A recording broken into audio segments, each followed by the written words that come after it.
स्पष्टपणे सांगितले. विनंती करून स्वराज्य मिळत नाही, लढा द्यावा लागतो. तुम्हाला तर शेंगा आणि टरफलांची गोष्ट माहीतच असणार, पण आज मी तुम्हाला एक नवीन गोष्ट सांगणार आहे. लोकमान्य टिळक कोकणात एका गावात सभेला आले होते. पैसा खंडाच्या चळवळीसाठी देणगी मिळेना म्हणून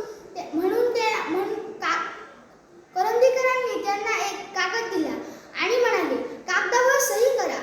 टिळकांनी प्रश्न केला, कोऱ्या कागदावर सही? करंदीकर म्हणाले, मी वकील आहे, घाबरू नका, काळजी करू नका.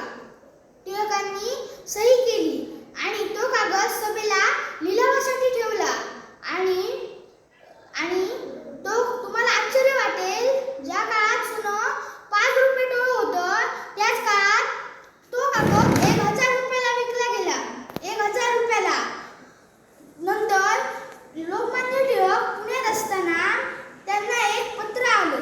त्या पत्र आणि त्यासोबत एक पेन आलं.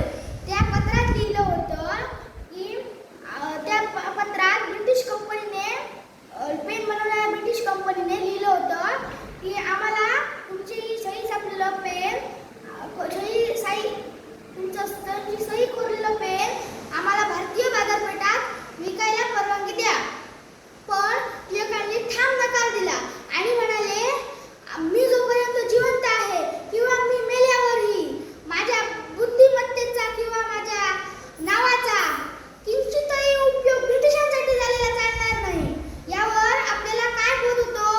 तर टिळक म्हणजे फक्त एक नाव नव्हतं, तर त्यांचं एक नावच ब्रँड झालं होतं. त्यांच्या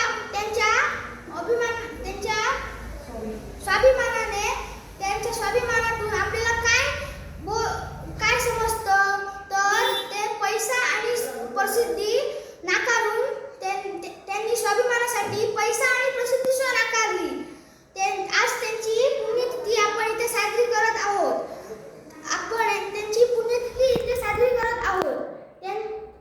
त्यांच्या पुण्यतिथीला आपण अशी शपथ घेऊ की आपण चांगले शिकू, देशावर प्रेम करू आणि प्रामाणिक नागरिक बनू आणि